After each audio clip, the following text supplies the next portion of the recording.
행안. 그러니까 행안부에서 나오셨으니까.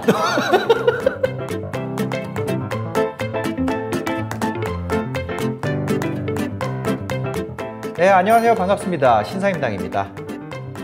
안녕하세요. 코로나 상생 국민지원금을 담당하고 있는 행정안전부 재정정책과 권순현 사무관입니다. 네, 이번 주부터 코로나 상생 국민지원금이죠. 신청이 시작돼서 국민들이 많은 관심을 보이고 있는데 지급 방식 선택부터 신청 방법, 그리고 사용처, 사용 방법까지 궁금한 것이 참 많습니다. 그러면 지금부터 담당 사무관님과 함께 국민지원금에 대한 이야기 속 시원히 나눠보도록 하겠습니다.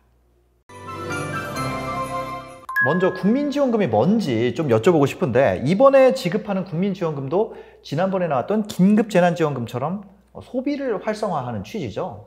네, 큰 틀에서는 이번에도 소비 활성화와 유사한 취지가 있고요. 특히 또 코로나19가 작년부터 계속되면서 사회적 거리두기나 이런 방역 조치로 많이 좀 피로감을 느끼신 국민분들을 좀 위로해드리고 또 지역경제 활성화에도 도움이 되고자 하는 취지입니다. 네, 그럼 그 취지에 맞게 사용처도 아무데나 아니라 정해져 있을 것 같은데 어딘가요? 사용처는 지금 지역사랑 상품권이 각 지자체마다 다 발행이 되고 있는데요. 이 지역사랑 상품권을 사용하실 수 있는 가맹점에서 모두 동일하게 사용하실 수 있습니다. 긴급재난지원금을 한번 저희가 모두 다 사용을 해봤거든요. 그러면서 사용 가능한 곳이 어딘지는 또 어떻게 써야 하는지는 금방 적응이 됐는데, 이번 국민지원금이 지난 긴급재난지원금이랑 다른 점도 있다면서요? 세대주와 동일한 가구에서 지내시는 분들은 큰 문제가 없었을 수 있지만, 불가피한 사정으로 이제 서로 한 세대주와 나누어서 사용하기 조금 곤란한 경우들이 있었는데, 이런 경우에 저희가 그 지급 금액을 나누기가 조금 어려운 점들이 있었습니다.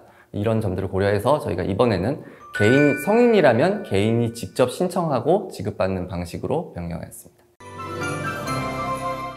네, 이번 국민지원금이 전 국민의 80% 가구를 대상으로 지급이 이루어지는데, 내가 그 대상인지, 1인 가구인지, 맞벌이 가구인지, 또 가구원 수는 어떻게 되는지, 이런 지급 기준들이 다양하다 보니까 어떻게 계산해야 되는지 조금 헷갈려하는 분들이 계신 것 같아요.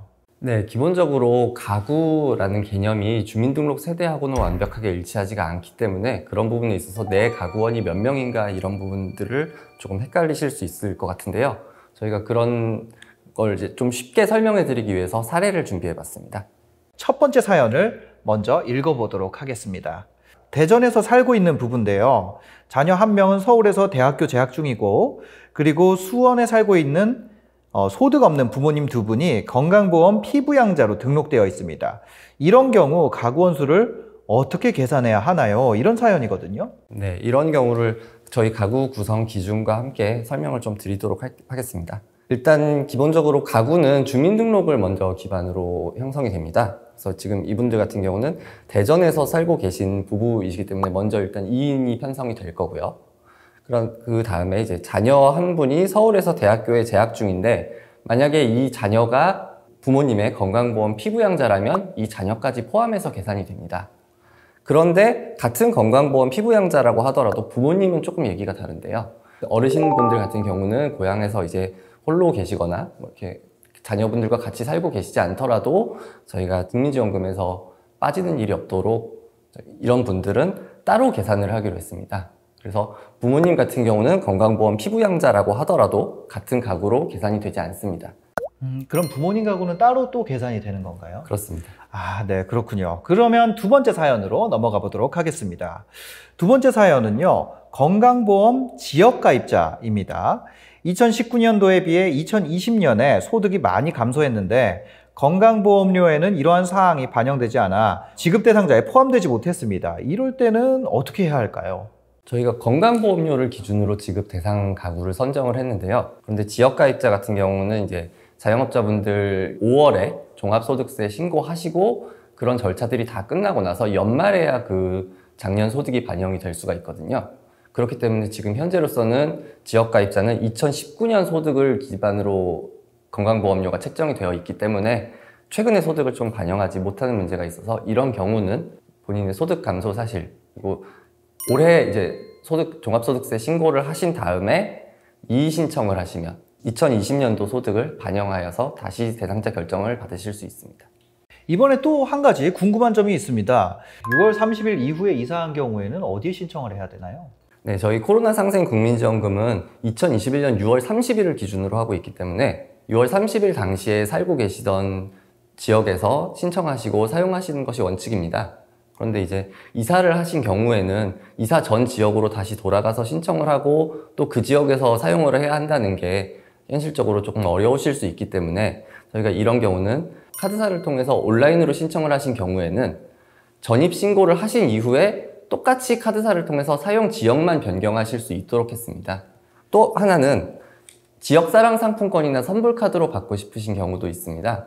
이 경우는 이사를 하신 다음에 전입 신고를 마치시고 주민센터에서 최초로 신청을 하시면 그 지역에 이사 오신 지역의 지역사랑 상품권이나 선불카드로 지급을 해드리고 있습니다. 네, 저도 잘 몰랐는데 이런 지원금 지급과 신청이 우리나라가 다른 나라에 비해서 굉장히 빠른 편이라고 하더라고요.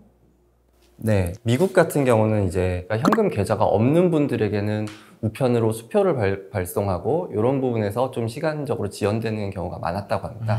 특히 또 일본 같은 경우는 신청서를 먼저 우편으로 드리고 우편으로 다시 그 신청서를 접수하는 이런 방식을 기본적으로 택하다 보니까 그 우편이 오고 가는 과정에서 시간이 조금 많이 지연됐다고 하는데요. 우리나라 같은 경우는 많은 국민분들이 신용카드를 갖고 계시기 때문에 특별히 별도의 시스템을 마련을 하는 시간이 필요가 없었고 원래 쓰고 계시던 신용카드를 통해서 지급받는 방식을 택했기 때문에 기본적으로 그런 부분에서 시간을 많이 단축할 수 있었습니다. 네, 마지막으로 국민들께 하시고 싶은 얘기가 있으실까요? 네, 국민분들이 코로나 상생 국민지원금을 10월 29일까지 신청하시고 또 연말까지 사용하시는 데에 불편함을 최소화할 수 있도록 끝까지 최선을 다해서 노력하겠습니다. 코로나 장기화로 우리 모두 다 어려운 시기인데 소상공인을 살리고 지역경제 활성화를 위한 국민지원금에 대해서 지금까지 알아봤습니다. 다음에도 유용한 정보로 다시 찾아오도록 하겠습니다. 한번 행안 한번 해주시겠어요? 자, 그러면 행안! 그러니까 행안부에서 나오셨으니까 행안!